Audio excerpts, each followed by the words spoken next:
would you say your favorite part about this event is? Seeing friends, seeing colleagues in the children's book industry. I don't know, like Mo Willems, I guess. There we go. And how about you, Mo? Well, I'm enjoying the Kwame Alexander-ness of the evening. I'm finding it highly Kwame Alexander.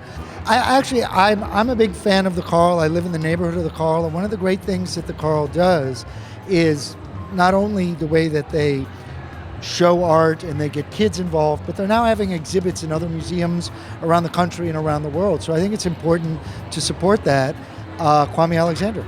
So have you ever met Eric Carle? Yeah. Really? Do you have a story to tell us? I met him as a child. Really? Well, I met him through his paintings. The Very Hungry Caterpillar. I mean, just wonderful books that my parents read to me as a child and really just showed me how the words could come off the page and sort of on the stage, how they came alive through his artwork. And that's how I met him, but I've never had the pleasure. What about you? I have had the pleasure. Eric is a buddy. Oh, Eric is a buddy, yeah. Dropping names. The nights we've had out, and we were going to call you, but then we were like, there's didn't have my number. There's a room in the cab, and you know what it is. Yeah. No, Eric actually is a buddy, and he is as kind and colorful and mischievous as his work. And the idea that he went out and created this museum, that he realized that this space should exist, and the pleasure that he gets from it is remarkable. So he's a great, great guy. So have you two been to the museum? Yes, I was there, not this past summer, but the previous summer, on the day where you had like the ice cream outside. Yep. That was the first thing that came to mind because my 6-year-old wanted to go straight there. We got to meet Jeff Mack. That was cool. He was signing books. We spent a lot of money in the gift shop. There was a great film. I saw one of your pieces in the exhibit with the different... Right. So we got to go to the museum, my daughter and my wife and I. It was wonderful, inspiring. And what is your favorite part of the museum? Both of you. You can answer at the same time. Kwame Alexander. Kwame Alexander is nowhere in the museum. The ice cream, of course. The ice cream. It's my local museum. It's my local shop. I love going there all the time. I love... Actually, the amount of displays that they do. For a museum of that size, they rotate the shows quite regularly.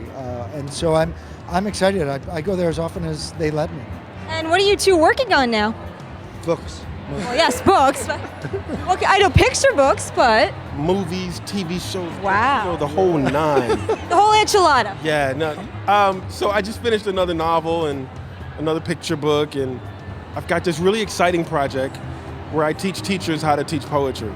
And that's been a labor of love, and so that's the next project that's being published in November. Wow, exciting! Fabulous. Well, Eric Carle and I are the next book I have coming out is a part of the museum in a sense because I wrote a chapter book about something that happened in my life, and I didn't illustrate it. I had my buddy Tony DiTerlizzi illustrate it.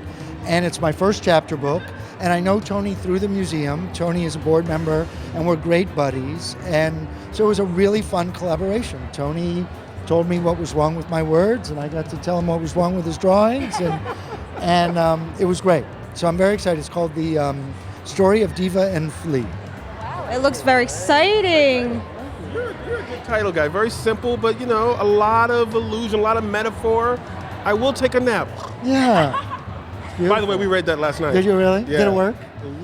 Dude, you were like at the top of your game. I want to be you when I grow down. Grow up. Grow up. So, question for both of you. Who are you wearing tonight? I am wearing... Who am I wearing? Wow. I don't know what that means.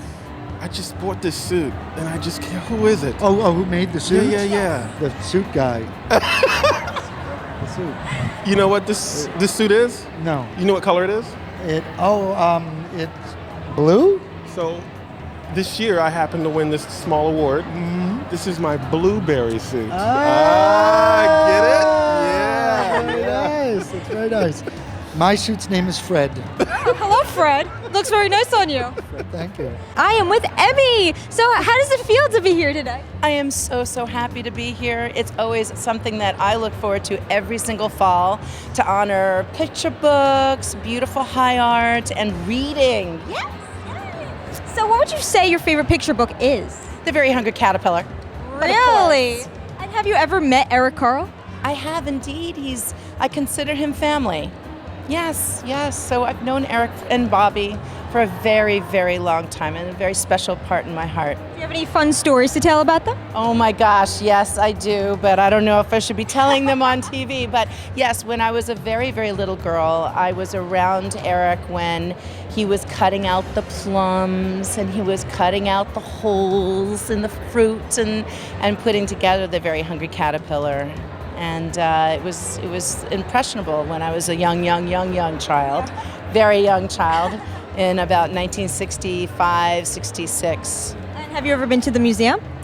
Yes, indeed. There was a bunch of us that walked around the museum just on the ground, and then saw it get, the foundation put into place, and then seeing the beautiful installations go in, and going up and just enjoying and having fun with the art. And I suggest that anybody that has a child or is an aunt or a grandparent or has children in their life or is a child themselves in their heart, they should definitely go check out the Carle, for sure. And what is your favorite exhibit? I wish I could go every single week, because every single 2 weeks there seems to be this amazing display of characters and storylines that when I wanted to be entertained as a kid, or I wanted to kind of go on a journey or an adventure, these characters became friends, and they became a part of my life as a young person when I started imagining how life can be, or if I needed to take a break from life and I wanted to go to a very special place. These books are now available to go and see the creation of all the art, the storylines, the artists themselves. You get to meet these incredible artists. So Mo Willems, oh my gosh, there's a lot of KidLit winners that come. And of course, Eric comes every once in a while, so it's really, really a treat. So you've published a picture book before, haven't you? I have indeed, with HarperCollins. Could you tell us a little about it? Yes, What Are You Hungry For was a book that I wanted to have mothers, fathers, aunts, uncles, grandparents, caretakers be able to sit with their child or the one that they're the guardian for, and have a shared experience about talking about the many different kinds of hunger that we have. Now, it seems obvious that we'd be hungry, like, ooh, our tummies are hungry, but a lot of times our hearts are hungry. And it's been said that we need to get hugs every day. Give me a hug. Okay, so it's really, really important to do that multiple times with people that you feel safe with and all that kind of thing. It's really important. So the whole book talks about how when you come together with friends, that you share food and you share the experience of breaking bread together. There's something very special about that. Also, at the very end of the book, when you're feeling sad, that you need to have a hug, that you need to have someone that you can go to and fill that hunger for you, emotional nutrients. And so at the very, very end of the book, it's when you get that hug and that kiss from somebody that wants to, make you feel good at night, and you get tucked into bed. It doesn't have to be a mom or a dad. It could be someone who just loves you and who wants to see you and be and see you safe and sound. So it's all about, feeding the many different kinds of hunger that we have. And thank you for your time, and I hope you have a fantastic night tonight. I will indeed, and I really like your wings. They're beautiful. I ask you a question. Yes, indeed. Who are you wearing today? Oh my goodness, I am wearing Ralph Lauren. Yes, I am. And it's beautiful. Thank you. Hello, everybody. I am at the Carle Honors with Neal Porter. So, Neal, what do you love about this event? I'm a picture book guy through and through. 95% of my work has been with picture books. It's a form that I love, and the fact that this celebrates the art of the picture book is fabulous and thrilling and exciting to me. And what are you looking forward to most? Seeing my good friends and colleagues. It's a lovely experience. The notion of being honored in this way is kind of stupefying and intensely pleasurable. So I'm deeply grateful for the honor. You have been working so hard in the publishing industry for years, Many many years. Right. So how would you say that the picture books are changing now, and what advice would you give to illustrators? Well, it's interesting that with all of this emphasis placed on digital books and e-books and this, fear expressed a few years ago that physical books were going to disappear, picture book, there has yet to be a platform, an electronic platform that can deliver what a physical book can deliver to a child. We're in a relatively unique situation. There's nothing to replace the page turn. You can look at a picture book at an iPad and you can certainly go through the pages, but I've always likened it to sort of pushing a dead fish across a screen. It's not terribly satisfying. And so I've begun to pay a lot more attention to the physical properties of the book, the quality of the paper, the binding, stamping, anything to make the book stand out and be special. So in a way, we're seeing a return to the olden days, and that's very exciting for an old person like me. I wouldn't say you're old. Thank you for that. And how does it feel to be honored with an award tonight? A little nervous-making and deeply intimidating. Editors, I think like authors and artists, tend to be sort of solitary people. We do our thing, and we work with such talented authors and artists, and we're really thrilled and grateful when the work they do is rewarded with an award or an honor or a citation. To be the honoree is deeply intimidating, but also deeply satisfying, and I'm really grateful to the Carle Selection Committee and the Carle itself for the honor. And you deserve it. Thank you so much. I am at the Carle Honors with Helen Oxenbury. So how are you enjoying tonight? Well, so far, I'm enjoying it very much indeed, yes. How do you feel about accepting an award tonight? Oh, I'm absolutely thrilled and so honoured. I believe I'm the first non-American to win this award. Yeah, so that's absolutely so exciting. What would you say about the new artists today? The new artists today, I think they're brilliant. I'm not one of these people that absolutely looks at every single book that comes out, but from what I see in England, very proud of them all. And any tips you would give any of the new illustrators? Just be very brave and carry on. And I'm sure you know how to do that. Well, I try to. And so you've illustrated many characters from the classics, such as We're Going on a Bear Hunt and Alice in Wonderland. Now, what is your greatest joy of bringing these characters to life on paper? Well, the greatest joy of illustrating any children's books is getting into the life of little children and trying to understand their feelings and their emotions. And it's very absorbing and fascinating. And of course, I mustn't exclude animals. I love to draw animals also, for the same reasons. Thank you for your time, and I hope you have a fabulous night tonight. So you're hosting the event tonight, David, and how does that make you feel? It makes me feel terrific. It's a wonderful honor to have been asked, so I'm going to try to get it right. I've been scribbling this afternoon and kind of looking over my notes, and these are people for whom I have tremendous respect, and I want to make sure I don't mess up. And what do you think Eric Carle would think about the new and upcoming talents in illustration today? I think he would probably be delighted. There's such a variety, as there always has been in the picture book world, but maybe even more so these days. You never know what people are going to do, what kind of styles, what kind of techniques, what kind of mediums. It's rich. It's a rich field, and anything that further stimulates, obviously, young imaginations and encourages visual literacy, he's going to be behind, as we all are. Any of us in the field are committed to this notion of visual literacy. Life is too complicated, and it's easy not to pay attention to the things around us. Visual literacy connects you, not just with picture books, but it's a starting point for being connected to the world that you walk through, that you live in. You've been a part of the children's literature world for many years. How has centuries? How has it changed? I think the book business has become more difficult with the loss of many independent bookstores and so on. It's become more, it's more generic in some ways because you're trying to appeal to this huge audience, and you can't. It has to come from inside, and the only thing that makes sense is for you to say what you have to say, and say it as well as you can. And if there's a publisher out there who's actually looking for that kind of individuality, it'll be published. The danger is, as they become more concerned with just getting the numbers out, people with something really special to say can be overlooked. That's a problem. I know you will make a fantastic host for tonight. And I'll do my best. Hello, this is Katja Shevchuk with Corinna Cotsen at the Carle Honors. So, Corinna, how are you enjoying the night so far? Has it just started? Just started. It's wonderful to be here. Great weather and no traffic. The Cotsen Children's Library has a collection of rare books. Now, what would you say your most favorite book is? My favorite book is a book called The Fatapoufs and the Thinifers by a French author, written in the 1940s. Great illustrations, wonderful story. When I was growing up, it was my sister and our favorite book.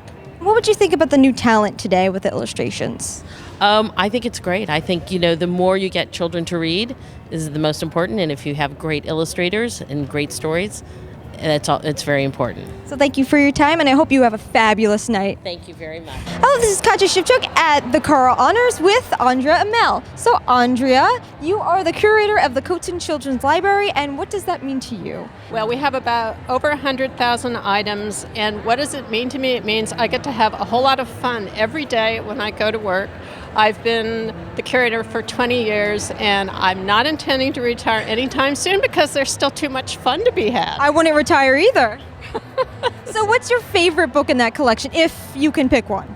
Sometimes it's the one I'm working on, because often what comes across my desk is a book with a problem or a puzzle that has to be solved.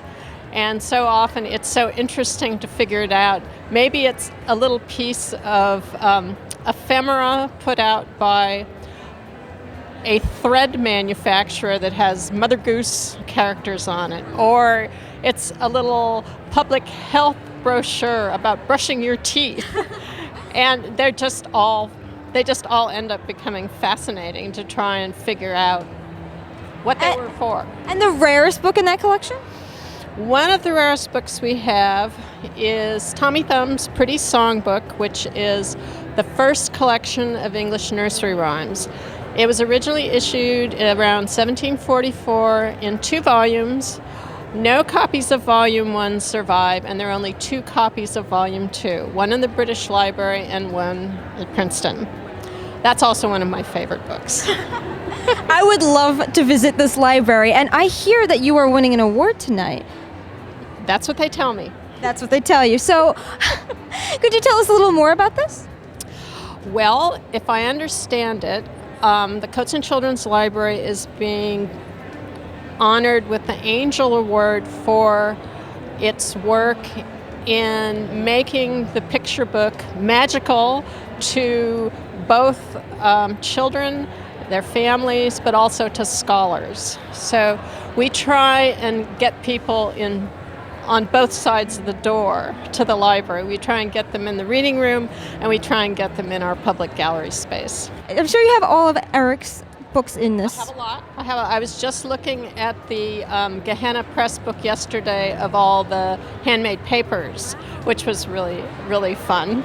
Look at all the different color schemes and the abstract patterns. And what's your favorite illustration of his?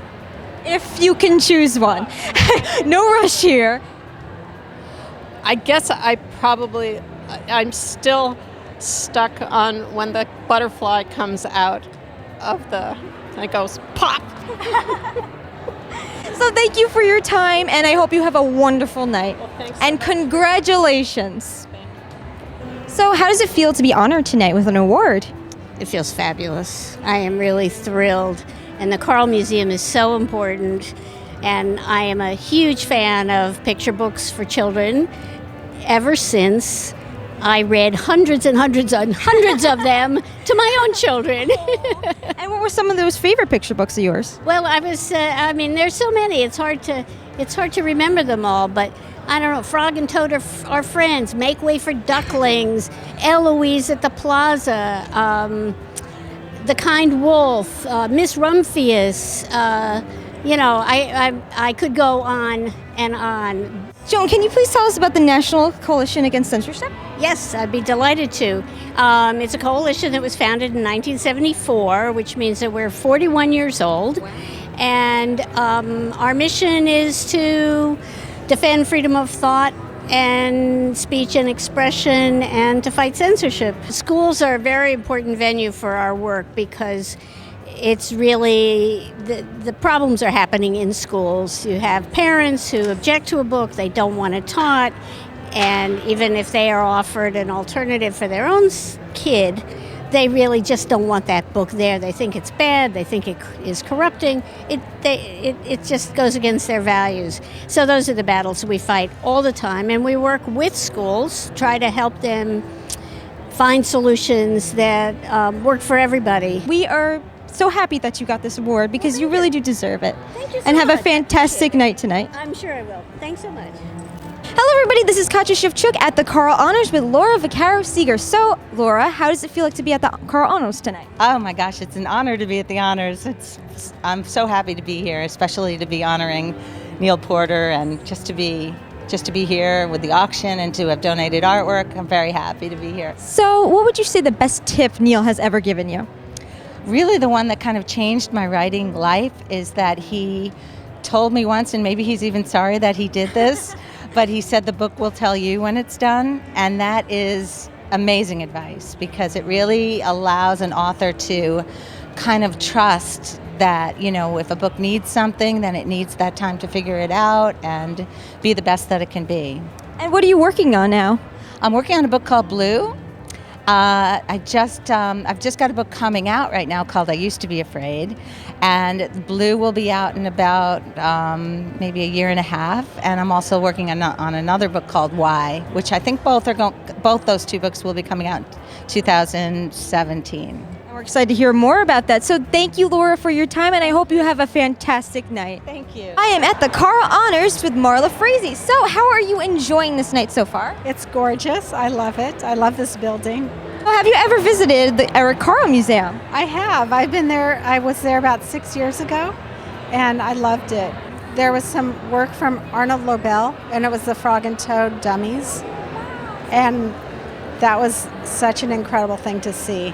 Has his work ever inspired you? Absolutely, and his story inspires me as well. Like the fact that in kindergarten he was, getting lost with all those paints and the colors, and his teacher telling his mom at the time to encourage his creativity. I mean, those stories inspire me a lot. We hope you have a fantastic night tonight, and I'm going to have to say, I adore your shoes. We just saw you at the Princeton Book Festival. I know, it's terrific to see you. You were wearing cat ears then. Now you look like the cat that actually caught the bird, and now you're wearing its wings as a trophy. Well, I want to put it past me. All right. So, I actually wouldn't put that past Bad Kitty anyway. Would you say Eric Carle is a huge inspiration for you? Oh my goodness, yes. I wish I could paint like he does, though. I think he has both an incredible sense of design, which really shows in his years of advertising, but he also has this distinctive style of collage and pencil and paint that he incorporates into his work.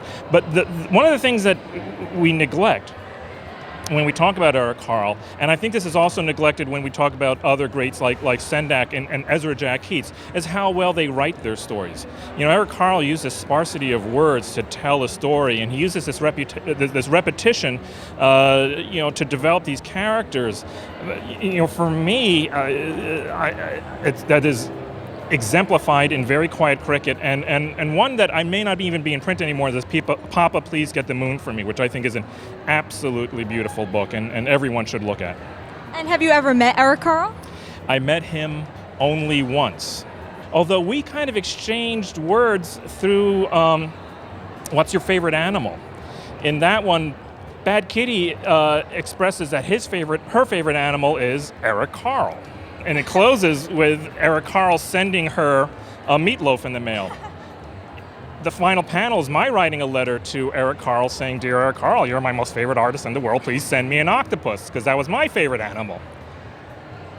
I walked out to the mailbox one evening with my wife, opened the box. There was this little padded envelope, no express mail, no insurance, no nothing, except this sort of little squiggle of a caterpillar in the return address from someplace in Florida. I go, what the heck is this? Pull it in. It was an octopus from Eric Carle. I took that in, made a photocopy of it, cut out one of the tentacles from one of the octopus from the printout, did a painting of Kitty with the tentacle sticking out of her mouth, and I sent that to him. I sent mine express and insured, I might add, with the words, with Kitty writing, "Dear Eric Carle, thank you for the octopus. It was delicious." So we've oddly had this little correspondence that's been just delightful, just through our artwork. Thank you so much, Nick, and we will, of course, check out any new Bad Kitty series that comes out soon. Thank you, Katja. It's always wonderful seeing you. I am with Robert Forbes. So, Robert, tell us a little about your characters. What makes them so wacky and unique? Well, I have fun with my characters because I like children, and I like animals, and I like to come up with some very strange situations. We try to avoid the cliches. Sometimes we have fun with cliches, but we're always having fun. So all my poems are rhymed and metered. So kids, even when they don't understand what I'm saying, they still like to listen. Have you ever met Eric Carle? Indeed, at the Eric Carle Museum, when they had the 10th anniversary, I had the chance to meet him and Bobby, who we're very sorry is not with us. He's just one of those magic people. Clearly, if you pick up any of his books, and there's a life force there that is second to none. Would you suggest every single parent and teacher take, maybe a trip or two to the Eric Carle Museum? Well, taking a trip to the Carle Museum would be, it's a great idea because there's so much to do. They can accommodate bus loads, and it's a fun place because there are activities, there are exhibits to see. It's a chance to understand what goes into illustrations, how to make a book, what's art about. It's a very, very special place. What do you think about the new illustrators coming out today? I think, and I've told this to a number of my friends in the children's book world, I think we're in a golden age where the artistry, the writing is, I don't think it's incomparable, really. There's so much talent out there, and people are encouraging each other. It's one of these industries, one of these areas where there's no backstabbing, what's good for one is good for all. And the book sales, I think, are reflecting that. It's extraordinary, the quality of the talent available now. So thank you so much for your time, Robert, and I hope you have a fantastic night tonight. Hello, everybody. This is Katja Shevchuk at the Carle Honors with Peter Glassman. So, Peter, what can you tell us about the adventures of Books of Wonder? Well, this year is actually our 35th anniversary. We just celebrated on September 2nd, and it's really thrilling. 35 years of so many wonderful, great children's books, getting to meet authors and artists who I grew up with, who then became my friends, and now seeing a whole new generation of equally talented, wonderful artists coming along and authors coming along. And it's particularly this year has really been a wonderful year, and seeing such great new books coming out, it really makes me very proud of our industry. And have you ever met Eric Carle? I first met Eric, I believe it was the 25th anniversary of Very Hungry Caterpillar. We did a special catalog for it, and I drove a truck full of books up to his home in Northampton, and he and Bobby welcomed me to their home. And I remember it was the year Pancakes was published, and Eric made me pancakes. We just did so many wonderful events at the store with him, and of course, what was really magical was being there at the opening of the Eric Carle Museum of Picture Book Art, seeing him and Maurice Sendak together, who I was there with, and listening to them talk about their experiences and how excited they were to see finally a museum created for picture book art. And of course, to see that museum was just so amazing, and still is. Every time I go up there, it's such a joy. It is like such a magical place. I'm always telling people it's well worth a 3-hour drive from New York. You've got to go see it. It's so wonderful. And what is your favorite exhibit in the museum? Well, I have to choose two. I'm sorry. One, I love the Sendak exhibit in the opening because the genius of matching Maurice's artwork with the artists who inspired it, who he was influenced by, was just so brilliant and amazing to see. And then, of course, Over Rainbows and Down Rabbit Holes was very personal for me because I helped build that collection with Zora Charles. Over 30 years we worked on it and built it, and to see it so beautifully displayed and curated was such a joy. Thank you so much, and I hope you have a fantastic night tonight. Thank you so much. I am with Brian Floca. What would you say about the new picture books today? I go through periods of of looking intensely at other books that are out there, and I go through periods of really having my head down on my desk. And I have to say I'm in a sort of head down stretch at the moment. But I am very lucky to share a studio with Sergio Routsier and Sophie Blackall and Eddie Hemingway and John Bimmelman's Marciano. So I see a lot of those new books. And let me tell you, it's a very strong crop.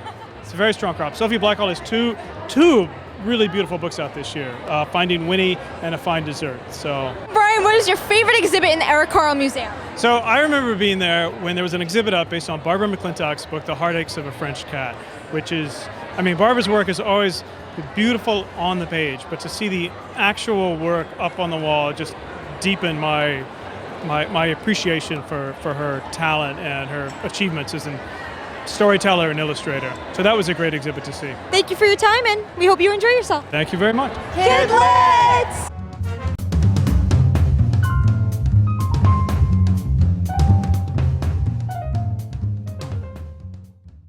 What's that? Oh, aren't they lovely? Thank you. Yes, they're bird feathers. Yes, I found them in store. I was like, oh, I'm going to buy these for the event tonight. Like a little angel. Yeah, oh, thank you.